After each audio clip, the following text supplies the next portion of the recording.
네, 잠시 후 2시 30분부터 저희 공약 발표가 시작되도록 하겠습니다.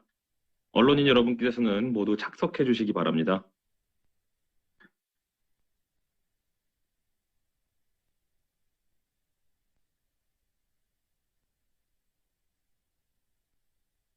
네, 지금 김태훈 기자님께서 계속 Z키를 눌러주고 계시는데, 네, 감사합니다.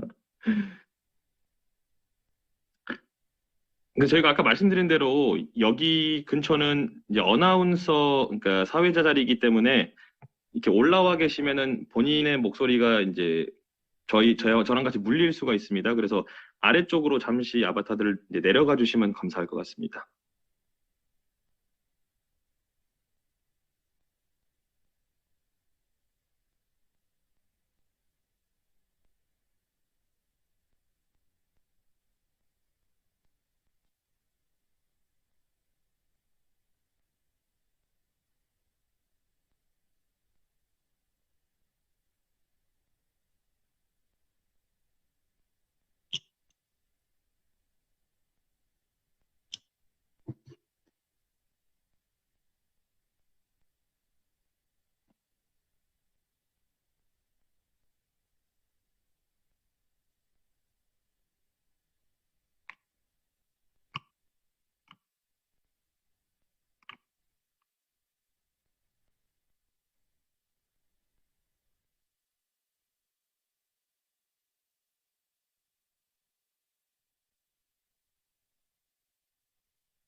네, 잠시 후 30분부터 공약 발표가 진행되도록 하겠습니다. 네, 참석하신 언론인 여러분들께서는 착석해 주시기 바랍니다.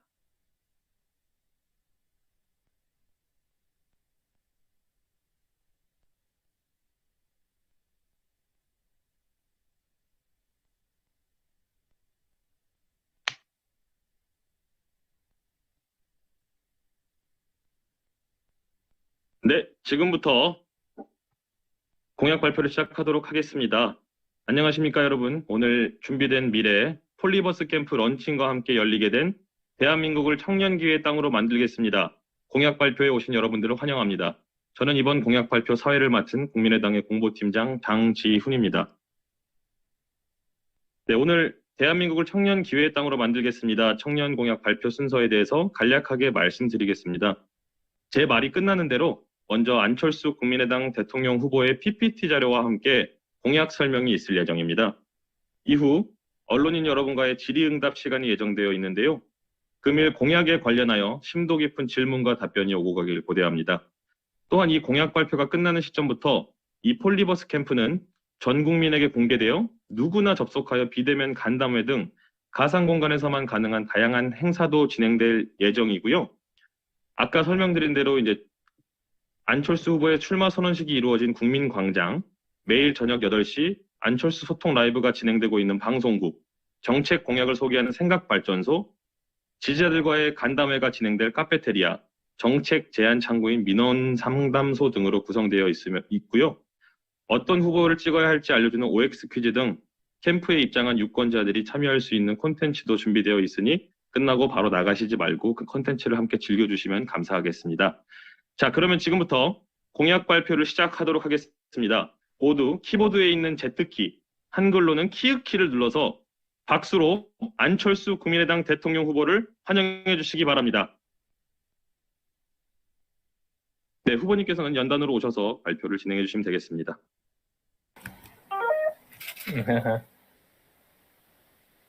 네, 여러분 안녕하세요. 잘 들리세요?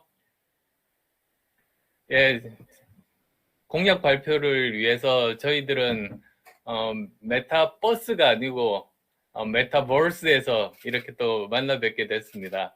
오늘 또 특히 청년 공약을 발표하는 자리여서 더 의미가 깊은데요.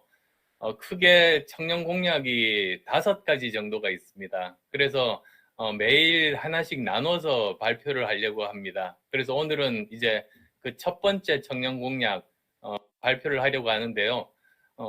제가 준비한 PPT 화면이 있습니다. 그래서 PPT를 보시면서 제가 설명을 드리고 그 다음에 또 여기 참석하신 기자분들 질문을 받도록 하겠습니다.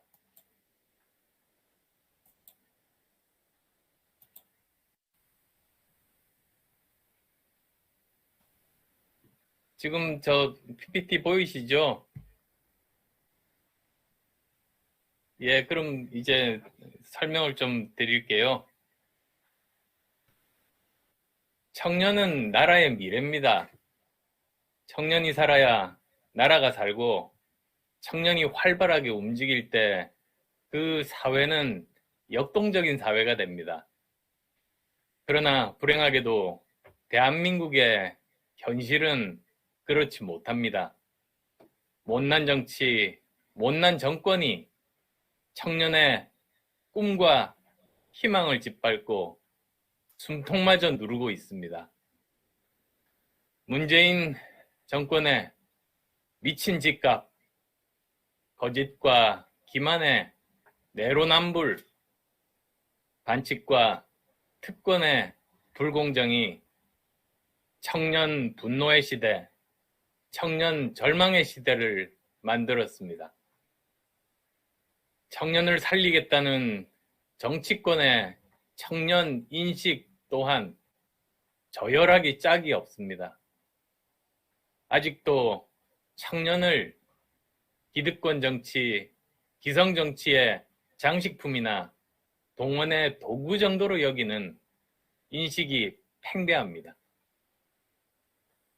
어렵고 불행한 20대의 사회 경제적인 근본 문제를 풀려고 하지 않고 이대남과 이대녀 간의 갈등을 더 증폭시켜서 정치적 이득을 얻으려고 하는 경우까지 있습니다.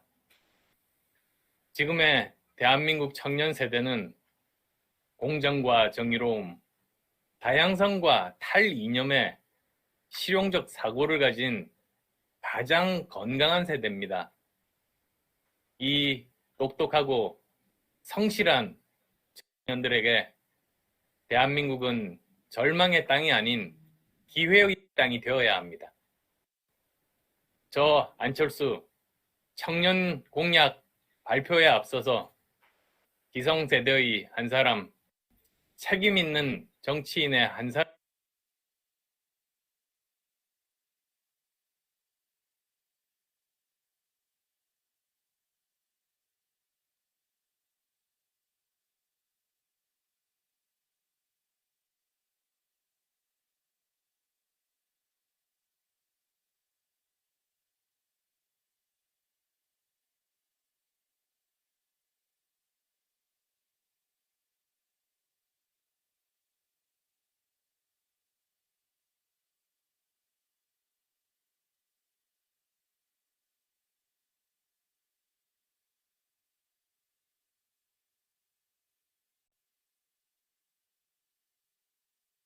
이런 꿈을 지원하고 실현시킬 것인가? 어떻게 청년의 미래를 보장하는 지속 가능한 연금 개혁을 해낼 것인가? 또 어떻게 청년의 소확행, 워라밸의 꿈을 실현시킬 것인가? 그래서 오늘은 첫 번째로 기회의 공정을 어떻게 실현시킬까에 대해서 말씀드리겠습니다. 기회의 공정, 누구나 같은 출발선에 설 때 만들어지는 것 아니겠습니까? 반칙과 특권이 없는 세상, 기득권 없는 나라, 부모 찬스 없는 나라, 노력에 따라 계층 이동이 활발한 나라 만들고 싶습니다. 이를 위한 5가지 정책 말씀드리겠습니다.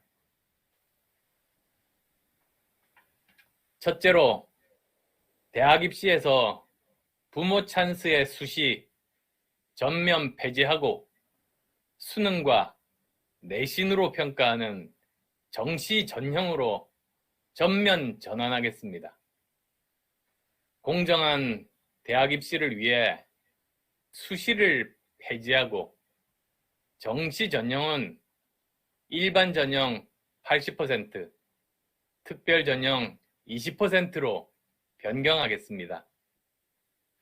일반 전형은 수능 100% 전형과 또 수능과 내신을 50%씩 반영하는 전형, 이 두 가지 방식을 각각 50%씩 적용하도록 개혁하겠습니다.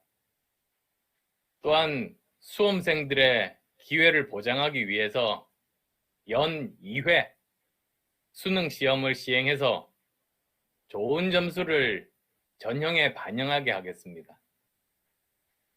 다음으로 특별 전형은 사회적 소수자를 배려하는 전형 10%, 그리고 특기자 전형 10%로 구성할 겁니다. 또 이 중에서 말이 좀 많은 내신평가 또 특별 전형 과정은 모두 투명하게 공개하고 철저하게 감독해서 반칙과 특권, 어떤 비리도 발붙이지 못하도록 하겠습니다. 내신 관리나 스펙 위조가 만약에 적발이 되면 해당 학생의 부모 그리고 관련자는 업무 방해 및 사문서 위조 등 공정사회 저해범으로 강력한 형사처분을 하겠습니다. 해당 학생은 재학 중일 경우 입학을 취소하고 졸업자는 즉시 졸업 취소 및 제적 조치하겠습니다. 물론 대학 졸업 자격을 기반으로 치러지는 모든 면허, 자격시험의 결과도 자동 무효화하겠습니다. 허술한 입시 관리로 불법이 가능하도록 만든 대학에 대해서는 정원 감축과 국가지원 축소 등 강력한 불이익을 주겠습니다. 이제 더 이상 대한민국에서 제2의 조국 자녀는 존재할 수 없을 겁니다. 둘째로 대학 입시 특별 전형을 전면 점검해서 부당한 특혜성 기준은 폐지시키겠습니다. 취약 계층을 위한 사회적 배려 전형, 농어촌 특별 전형 등 공정한 기회를 주기 위한 전형 이외 민주화 운동 유공자 자녀 특별 전형 등 사회적 합의도 없고 공정 경쟁을 해칠 수 있는 전형제도 폐지시키겠습니다. 셋째입니다.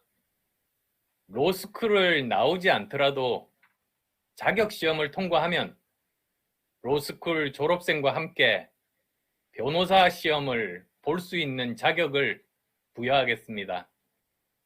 사법시험을 부활하는 것과 같은 효과를 통해서 법조 인력 충원 경로의 다양성을 확보하고 부서진 계층 이동의 사다리를 복원하는 수준을 넘어서 더 튼튼하고 넓은 계층 이동의 계단을 만들겠습니다. 그래서 개천의 가재, 붕어, 개구리도 용이 될 수 있는 개천에서 용나는 사회를 다시 복원하겠습니다. 네 번째로 의학 전문 대학원 폐지하겠습니다.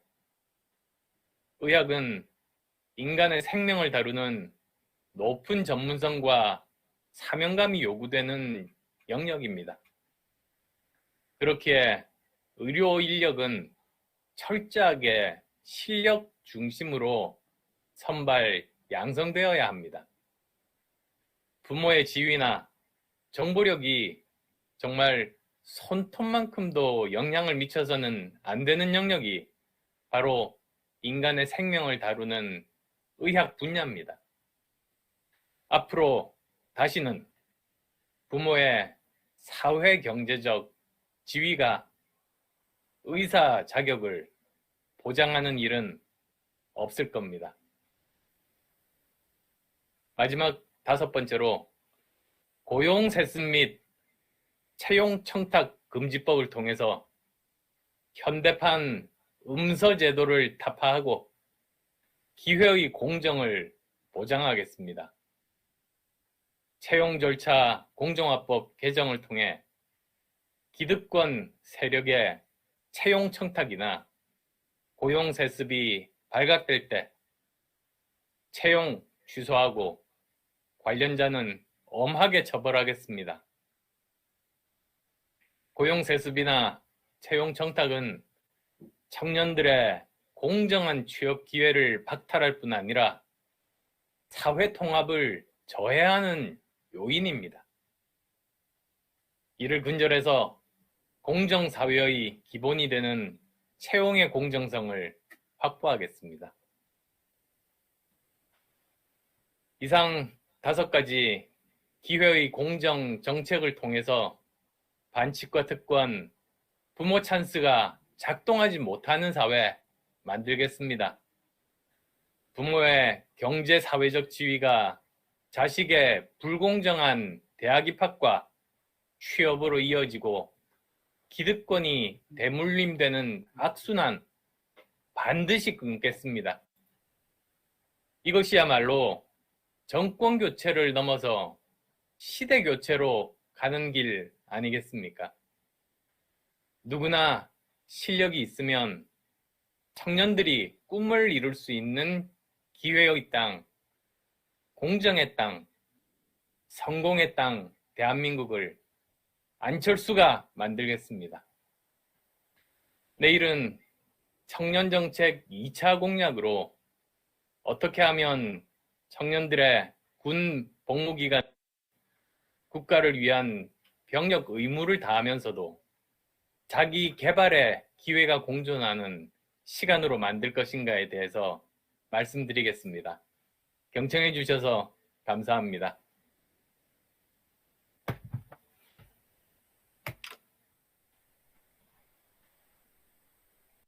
네, 화면을 좀 전환해 주시기 바랍니다. 네, 화면이 전환되는 대로 기자 여러분과의 이제 질의응답 시간을 진행하도록 하겠습니다.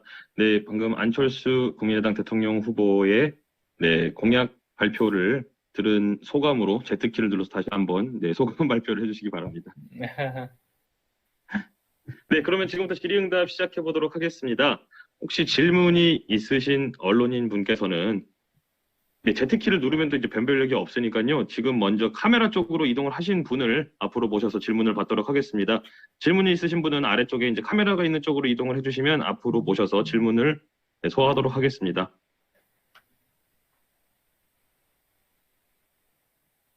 아무도 이동을 안 하고 계시는데요. 네, 그럼 다시 한번 그 방식을 바꿔서 Z키로 다시 바꾸겠습니다. 네, Z키를 눌러서 질문 있으신 분은 의사표명을 해주시면 감사하겠습니다. 네, 질문이 없으신가요?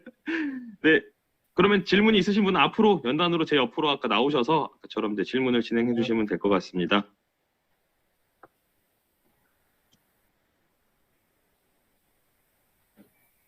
네, 아까는 저에게는 질문이 많다고 말씀을 하셨는데 지금 본인 얼굴이 나오니까 조금 부끄러워서 좀 망설이시고 계신 것 같은데요.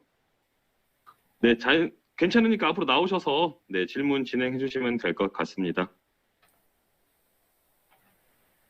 네, 서울신문 박희석 기자님 혹시 질문 있으신가요? 지금 아바타가 표출을 하고 있는데 바로 옆에. 네, 지금 움직이고 있지는 않지만 네, 질문이 있으신 언론인분께서는 앞으로 나오셔서 자연스럽게 질문해 주시면 될 것 같습니다.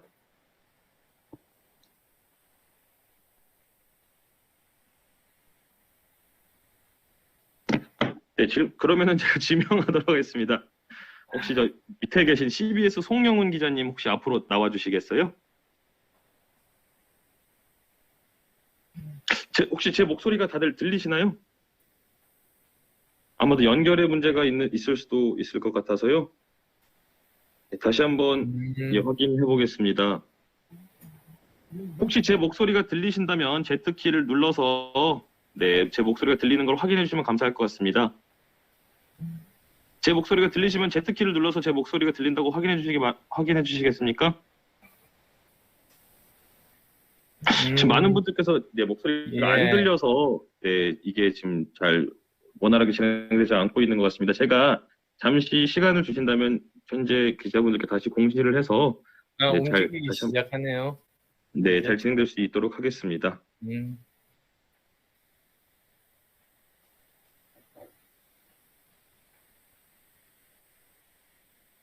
네, 다시 한번 여쭤보겠습니다. 제 말이 혹시 들리신다면 Z키를 눌러서 네, 제 말이 잘 들리신다고 확인을 해주시면 감사할 것 같습니다.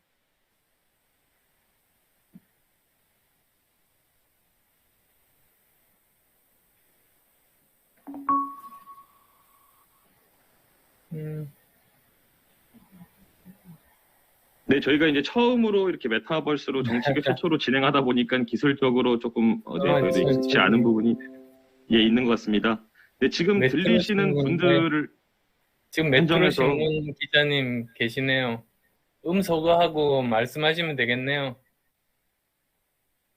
네, 그 음소거 하고 계신 걸 풀어주셔야 들립니다. 네, 설정을 음소거를 풀어주셔야 네, 들릴 수 있습니다.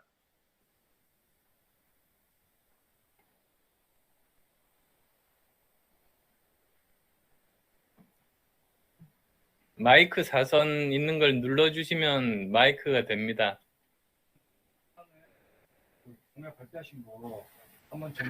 그 현재 지금 음소거 설정이 돼 있으십니다, 기자님. 박태용 기자님 그 화면 아래쪽에 마이크처럼 생긴 그 아이콘에 사선으로 되어 있는 걸 한번 클릭해 주시면 이게 음소거 기능이 해제가 됩니다. 들리세요? 예, 들립니다. 예. 네. 안녕하세요. 안녕하세요. 네. 저는 메트로 신문 박태용 기자라고 하고요. 여보세요? 네. 들리세요? 질문 있으시면 해주시죠. 네네네. 오늘 청년 공약으로 그 특별 전형에서 사회적 소수자를 배려하는 전형 10%를 구성할 거라고 하셨는데, 이 사회적 소수자는 어떤 그 계층에 해당하는지 지금 궁금해서요. 이미 여러 대학에서 시행하고 있는 그 농어촌 그리고 또 사회경적인 그 약자분들에 대한 그런 전형을 말씀드리는 겁니다.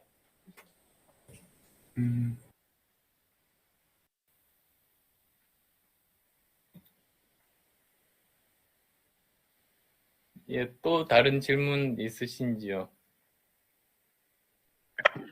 네, 후보님, 저희가 지금 기술적으로 미비한 부분을 고치고 있는 와중에 공약을 간단하게 다시 한번 이제 간략하게 이제 설명을 해주시면 그 시간 동안에 저희가 이 부분을 보완해서 원활하게 질의응답 진행될 수 있도록 하겠습니다. 그러면 못 들어죠. 그러면 어떻게 할까요? 제가 다시 또 파워포인트만 보이게 하는 화면은 지루할 테니까 그냥 말로 제가 설명드리겠습니다. 제가 생각하는 청년 공약이 크게 5가지고 오늘 첫 번째 공약을 발표를 한 겁니다. 그러니까 첫 번째는 어떤 청년들이 상실감을 느끼는 우리 대한민국의 곳곳에서 자리 잡고 있는 불공정들을 고칠 수 있는가, 그래서 공정한 사회로 만들 수 있는가가 첫 번째이고, 두 번째는 이제 군 문제입니다. 병력 의무와 관련된 그 군 문제를 어떻게 할 것인가. 그 다음 또 세 번째로는 내 집 마련의 방법에 대해서 말씀을 드리겠고요. 네 번째로는 연금 개혁입니다. 다들 불안하시잖아요. 지금 연금 내도 나중에 은퇴할 때 연금을 못 받을 수도 있다는 생각하시는 젊은 분들이 많은데 연금 개혁은 그래서 또 젊은 청년 세대를 위해서 중요한 것이죠.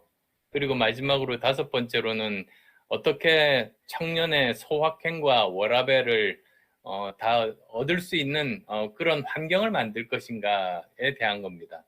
그래서 오늘 첫 번째로 그 공정에 대해서, 공정한 사회를 만드는 것에 대해서는 5가지를 말씀을 드렸어요. 그 중에 2가지가 바로 대학 입시와 관련된 것, 그리고 하나는 사시, 그 다음에 하나는 의전원, 또 하나는 취업에 관한 겁니다. 다들 거기가 청년들이 처음 사회생활을 하면서 불공정한 사회 환경과 맞닥뜨리게 되는 그 영역들이거든요.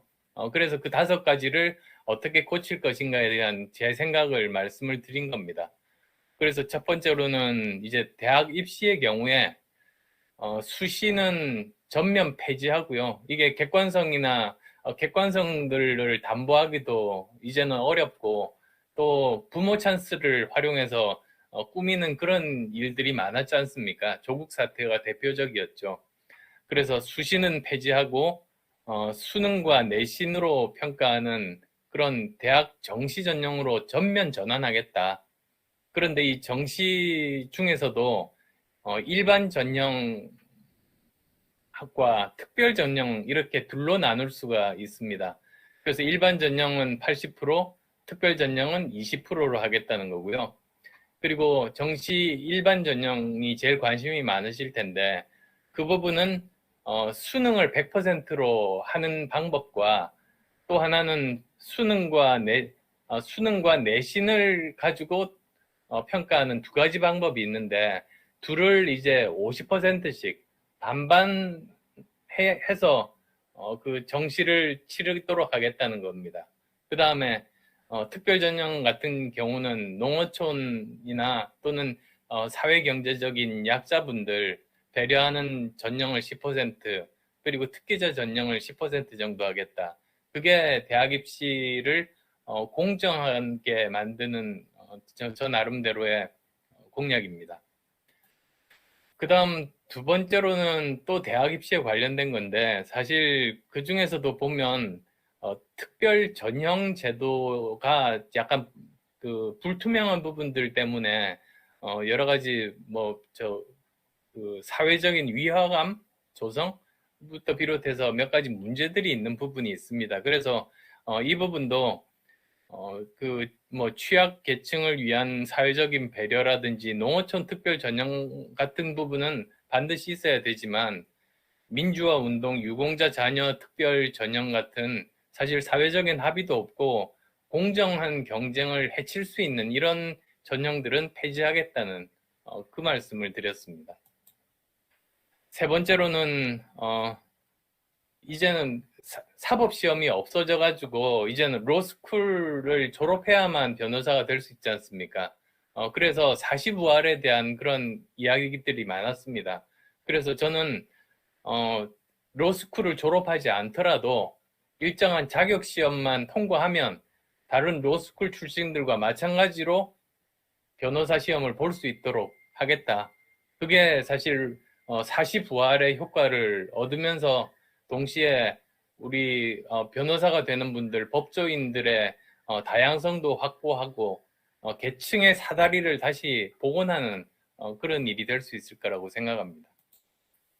그 다음 4번째로는 의학 전문 대학원이 지금 이제 단 2개 남았습니다, 사실. 그리고 하나는 지금 폐지하겠다는 입장이고요. 그러니까 사실 하나 남은 셈인데, 이것도 일관되게 모두 다 의과 대학으로 전환하는 것이 맞다는 그런 생각입니다.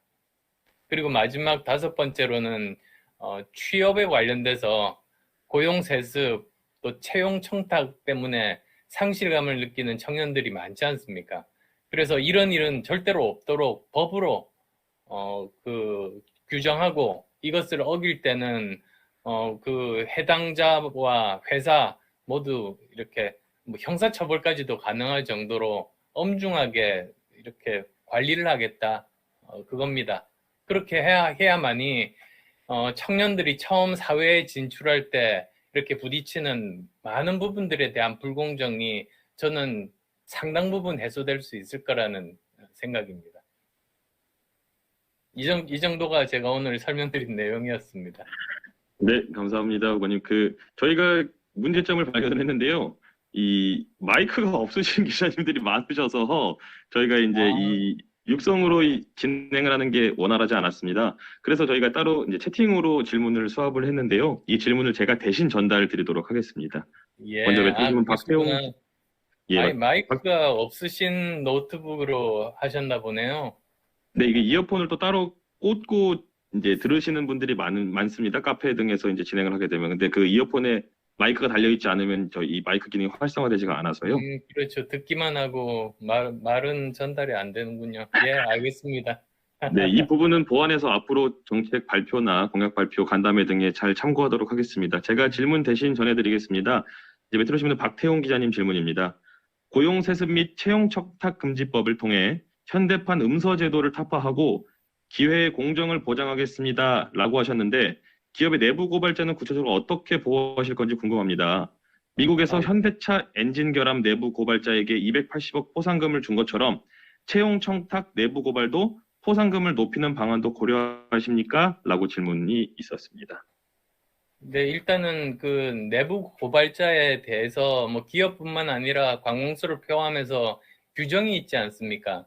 그래서 저는 사실은 뭐 특별하게 이 부분에 대해서 포상금을 높이겠다는 생각까지는 미처 하지는 못했는데요. 일반적인 기준에 따라서 그 내부 고발자를 보호하겠다는 입장은 그것은 분명한 것이고 포상금을 더 높이는 문제에 대해서는 한 번 더 검토해보고 말씀드리도록 하겠습니다.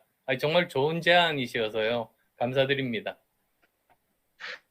네, 답변 감사합니다. 다음 질문 드리도록 하겠습니다. 한국일보 박재현 기자님이 질문 주셨습니다. 정시제도가 고소득층 학생들에게 유리하다는 통계도 있다.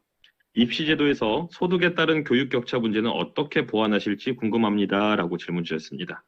네, 좀 말씀하셨듯이 사실은 수능 시험만으로 이렇게 뽑을 때 보면은 뭐 특히 강남이라든지 좋은 학교 쪽이 훨씬 더 입학을 많이 하게 됩니다. 그래서 고민 끝에 제가 그래서 내놓은 안이 수능 100%만으로 뽑으면 그런 문제가 발생하니까 또 다른 방법, 즉 수능과 내신을 반반 50% 50%씩 해서 평가하는 것도 제가 제안했습니다. 그래서 그 두 가지 방법을 병행을 하면 그러면 실력 있는 아이들과 그리고 또 지역에서 또는 시골에서 학교를 다니더라도 자신의 그 내신 성적이 좋은 학생들은 기회를 가질 수 있거든요. 그것을 두 가지를 병행하겠다고 말씀드린 게 지금 기자님께서 물어보신 바로 그 이유 때문입니다. 네, 다음 질문입니다. 이번 정책의 공정 키워드를 내세우시는 동시에 한편으론 조국 사태를 저격한 것 같은데 이것을 염두에 두신 건가요? 라고 질문이 들어왔습니다. 뭐 제가 조국 사태를 꼭 염두에 두었다기보다는 불공정을 이 청년들이 제일 처음 느꼈던 대표적인 사례이기 때문에 그래서 예로 든 겁니다. 그 이후로도 사실은 여러 가지로 불공정한 사례들이 연이어서 나왔었지 않습니까? 참 불행한 일입니다만 하나의 예로 든 겁니다.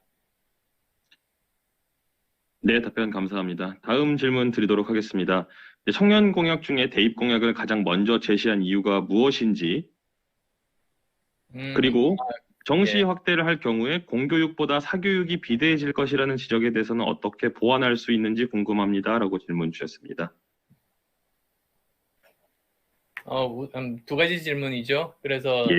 첫 번째로는 왜 대입부터 발표를 했나고 하셨는데 이것은 청년들이 이제 막 대학에 진학하거나 사회에 진출하려고 할 때 처음 자기가 온몸으로 경험하는 불공정이죠, 사실은. 그것이기 때문에 제일 먼저 발표를 해야 되겠다고 생각한 겁니다. 그것부터 해결이 돼야 되니까요. 그 다음에 그 정시 확대할 때 이제 사교육비가 높아지는 문제는 어떻게 해결할 것인가 하고 말씀하셨는데요. 이런 부분도 사실은 여러 가지 방법으로 보완할 수가 있습니다.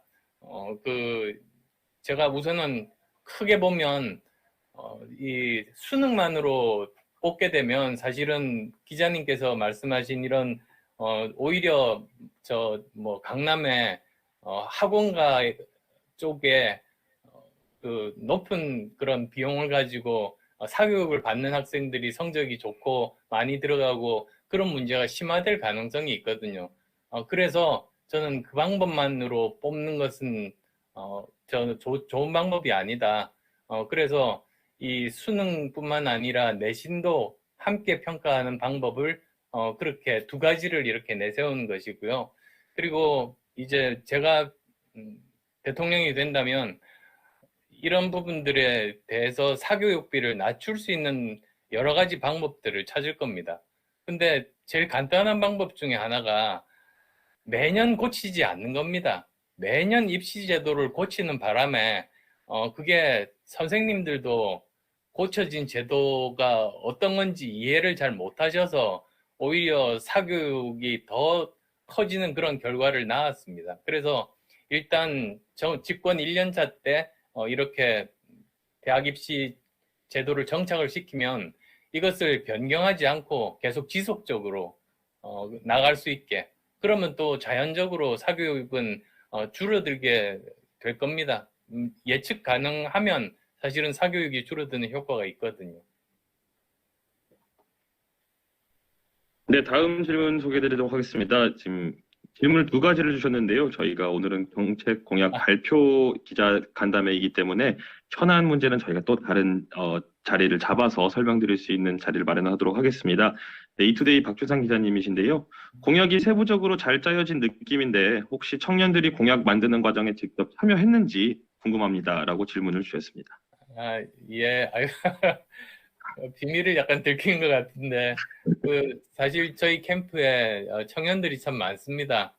그래서 이런 부분들, 사실은 이 5가지 분야 선정도 어떤 부분이 가장 먼저 고쳐지면 좋겠냐고 물어봐서 그래서 선정을 한 겁니다. 사실 보면은 뭐 군대 문제도 있고 뭐 아까 말씀드린 여러 가지 청년 문제가 있는데 그 중에서도 가장 먼저 입장을 이야기를 해야 될 분야가 바로 이 분야다.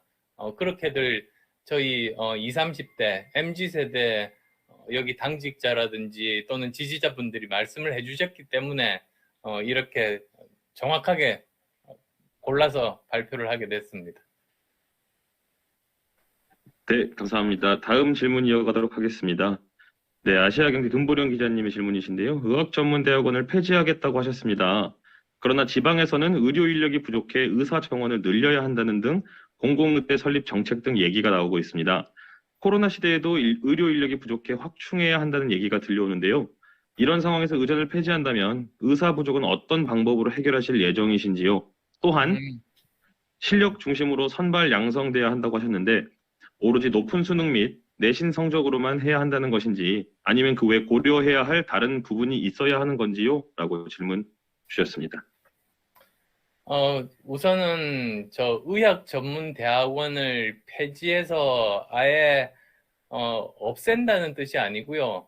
의학 전문 대학원을 의과대학으로 전환한다는 겁니다. 그러니까 양성하는 의사 숫자는 변하지가 않는 거죠. 지금 다른 의대들도 전부 다 그런 과정을 거쳤습니다. 그래서 의사 정원은 변함이 없다는 점 말씀을 드리고 싶고요.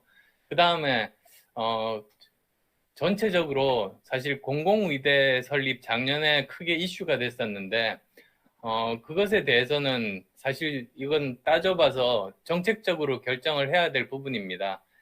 실제로 우리나라에서 그 의사 숫자가 부족한지 또는 전체적으로는 부족하지는 않지만 특정한 지역에 그 시골에 의사가 부족한 것이 문제인지, 그 다음에 또 특정한 그 해당 진료 과목이 있지 않습니까?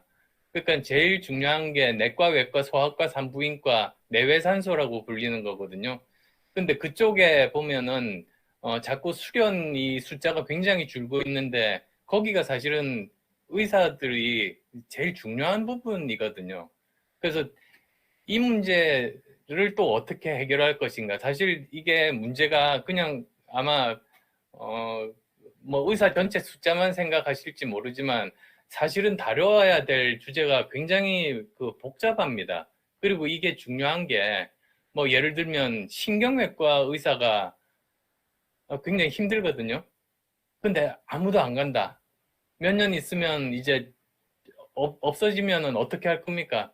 외국 가서 신경외과 수술을 해야 되나요? 아니면 저 동남아시아의 의사들을 수입을 해서 써야 되나요? 그런 일이 생기면 안 되거든요.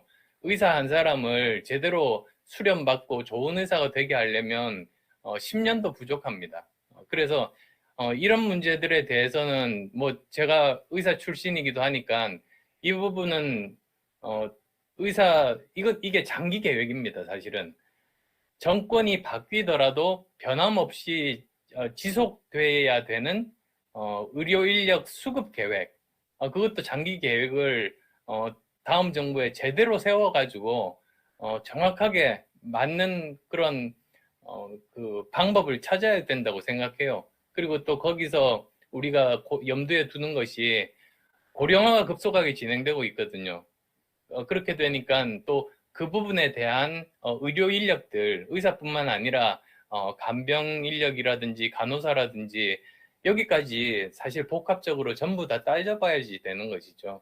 그래서 그냥 작년에 단순히 의사 수가 부족하니까 공공의대만 설립하면 모든 게 다 해결될 것처럼 말씀하시는 건 이거는 굉장히 사실과 다른 겁니다. 굉장히 복잡하고 장기 수급 계획이 인간의 생명을 다루는 분야니까 어느 분야보다도 중요하다. 그 말씀드리고요. 그리고 또 앞으로 다음 대통령 임기 동안에 이번 코로나19 같은 감염병이 또 올 겁니다. 왜 제가 이렇게 확실하게 말씀드리냐면 생각해 보시면 이명박 정부 때 신종플루가 있었거든요. 박근혜 정부 때 메르스가 있었거든요. 문재인 정부 때 코로나19가 있습니다. 다음 정부 5년 동안 반드시 또 다른 형태의 다 다른 종류입니다. 그래서 우리가 처음 맞닥뜨리는 감염병이 퍼질 가능성들이 꽤 있거든요. 이 부분에 대한 대비와 함께 전체적으로 이 틀을 전체적으로 정비를 해야 된다. 인력 수요와 의료 전달 체계까지요. 그렇게 말씀드릴게요. 이 부분은 제 전공이다 보니까 약간 너무 길게 말씀드린 것 같긴 한데요. 어쨌든 그렇고요. 그다음 두 번째로는 과연 그 실력 중심으로만 선발해야 되느냐. 사실 이런 게 고민 아니겠어요. 이건 의사뿐만 아니고요. 다른 분야도 마찬가지입니다. 사실 그냥 성적 좋은 순서대로 사람 뽑는 게 과연 옳은 것인가? 그게 꼭 사실 저도 답은 아니라고 생각해요. 지나친 능력주의로 가면 그 폐해가 많거든요. 그래서 그거를 보완하기 위해서 나온 것이 바로 소수자 배려하는 전형 제도입니다. 미국 같은 경우에 그런 일이 있었죠. 미국의 옛날에 법대에서 학생들을 뽑을 때 성적 순으로 뽑았대요. 그런데 대부분 성적 좋은 사람들은 백인이고 흑인들은 성적이 나빠서 거의 다 대부분 백인만 뽑았던 겁니다. 근데 그러면 안 되겠다고 생각해서 그 흑인을 몇 퍼센트는 성적이 나쁘더라도 성적이 더 좋은 백인은 안 뽑고 성적이 좀 더 나쁜 흑인을 뽑았답니다. 그렇게 소수자를 배려해서 뽑았거든요. 그러고 나서 20년이 지나가지고 다시 조사를 해봤답니다. 과연 그렇게 해서 법대를 졸업한 사람이 그 미국이죠. 미국 사회에 얼마나 공헌을 했는지 보니까 차이가 없더래요. 오히려 다양성 측면에서 훨씬 더 사회를 위해서 공헌했다는 겁니다. 그래서 확실히 알게 됐죠. 이 흑인들이 성적이 나빴던 이유는 기회가 없었기 때문이지 재능이 뛰어나지 못했다거나 노력이 부족해서가 아니었다. 그러니까 같은 출발선상에 선다는 게 있잖아요. 그게 수능 시험만 쳐서 1등, 2등 순서로 뽑으면 되는 게 아니고요. 기회가 적은 예를 들면 농어촌 전형이라든지 또는 사회 경제적인 약자 특별 전형 같은 경우가 바로 그겁니다. 출발선에 같이 서 있지 못하는 사람들에게 성적이 나쁘더라도 기회를 주는 게 그게 또 특별 전형이거든요. 그 둘을 이렇게 함께 하는 게 지금으로서는 최선의 방법 아닌가 싶습니다. 그래서 의과대학생들도 이제 신입생들도 그런 기준으로 뽑고 다른 전공도 마찬가지로 그렇게 뽑자는 게 제가 오늘 발표에서 드린 말씀입니다. 네, 이 질문을 주신 금보령 기자님께서는 이 사안에 대해서는 더 이상 꼬리질문이 달리지 않을 정도로 완벽한 답변을 해주셨습니다. 감사합니다. 네, 저희가 그 공약에 관련한 질문은 모두 소화를 할 예정이라서요. 네, 다음 질문 또 소개드리도록 하겠습니다. 네, 2대1 권호석 기자님이신데요. 그 로스쿨을 나오지 않더라도 변호사 시험을 볼 수 있다는 자격 시험이 기존 사법 시험과 구분되는 특징이 있다면 무엇인가요? 난이도, 문제 유형에 있어 차이를 두겠다는 것인지요? 라는 질문입니다. 그러니까 우선 지금은 로스쿨을 졸업하고 그 다음에 변호사 시험을 보지 않습니까? 그래서 로스쿨을 졸업을 해서 학점을 따서 졸업을 했더라도 이 변호사 시험에 합격되는 분도 있고 안 되는 분도 계세요.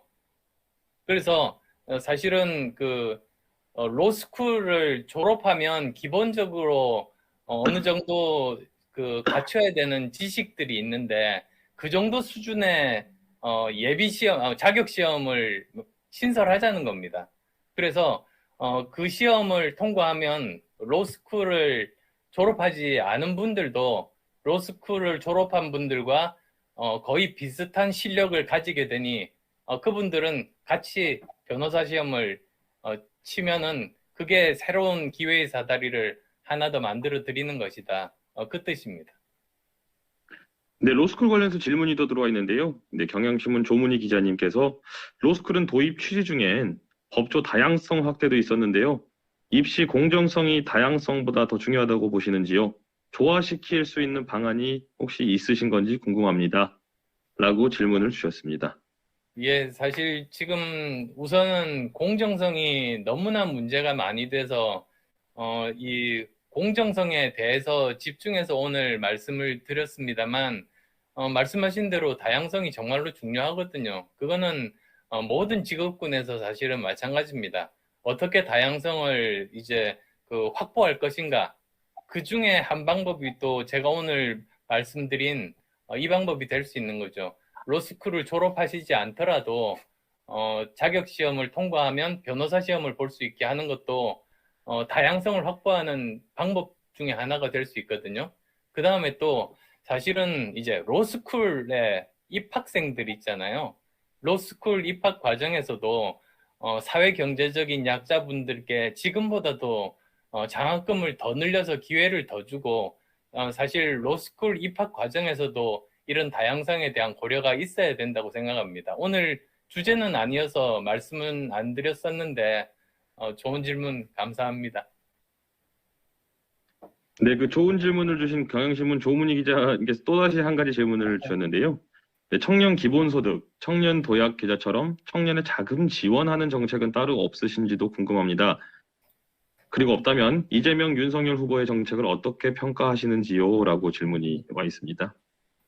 그 질문은 청년 정책이 5개가 있다고 말씀드렸잖아요. 그거를 제가 다 발표한 다음에 말씀드리는 게 설명이 훨씬 더 쉬울 것 같습니다. 네, 그럼 아마 마지막 질문이 될 것 같습니다, 후보님. 네, 파이낸셜 뉴스 전민경 기자님인데요. 청년층의 절반 이상이 현재 지지하는 정당이나 후보가 뚜렷하지 않는 부동층인 걸로 나타나고 있습니다.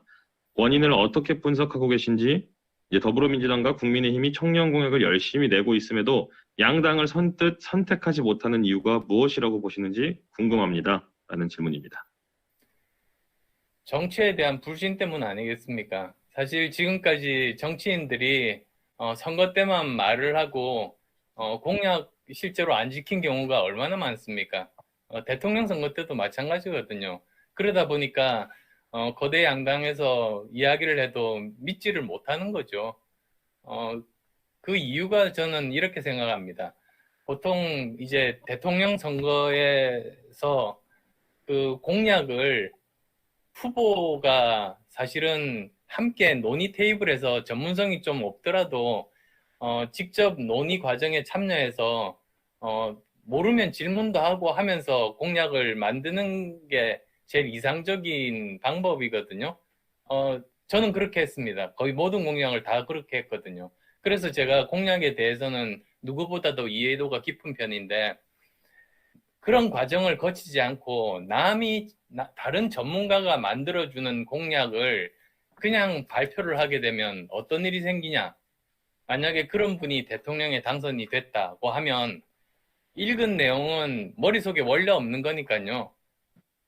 그 전에 자기가 본인이 가지고 있던 그 분야에 대한 그 생각과 우선순위가 있거든요. 자기가 제일 관심을 가진 우선순위, 그걸로 돌아갑니다. 그래서 그 일을 하게 되는 거죠. 대통령이 되면. 그러다 보니까 만약에 정말로 청년 정책에 관심이 없는 사람이 청년 공약을 발표를 하고 대통령이 되면, 대통령 된 다음에는 청년 문제 해결 안 됩니다. 우선순위가 머릿속에 없으니까. 그런 거죠. 근데 저는 확실하게 말씀드릴 수 있는 것이, 제가 정치를 한 계기가 청년 문제 해결 때문이었습니다. 10년 전에 청춘 콘서트를 한 이유가 그래서였거든요. 청춘 콘서트에서 그 당시 20대니까 지금은 30대들이 되셨는데, 그분들의 아픔, 고통을 함께 공감하면서 함께 해결 방법을 찾았던 것이 청춘 콘서트였었고요. 그러면서 이게 그냥 일개 대학 교수의 능력으로는 위로는 할 수 있지만 직접 해결을 할 수 있는 방법은 없어서 고민 끝에 제 몸을 던져서 이 문제를 한번 해결해 보겠노라고 정치를 시작한 것이죠. 사실 생각해 보시면 제가 정치를 안 하면 얼마나 편하게 살 수 있겠어요? 존경받으면서 살 수 있겠어요? 근데 그게 좋은 삶일까요? 그러니까 남한테 존경받고 편하게 살고 다른 사람들의 고통은 쳐다보지 않고 있는 게 저는 그거 좋은 삶이라고 생각하지 않은 사람이기 때문에 지금 정치를 하고 있는 겁니다. 이건 사회로부터 제가 많이 받았다고 생각해서 저 나름대로 최선을 다해서 제 몸을 던져서 사회 봉사를 하고 있는 겁니다. 그래서 청년 정책에 대한 제 머릿속에서의 우선순위, 생각, 이런 거는 전적으로 신뢰하셔도 된다고 말씀드리고 싶습니다. 네, 왜 안철수께서 정치를 하시는지 감동이 진한 여운이 남는 답변까지 들었습니다. 자, 지금까지 안철수 국민의당 대통령 후보의 2호 공약, 대한민국을 청년 기회의 땅으로 만들겠습니다. 기자간담회에 참석해주신 여러분들께 감사를 드리면서 이만 간담회를 마무리하도록 하겠습니다. 지금까지 참석해주신 여러분들 감사합니다. 예, 고맙습니다.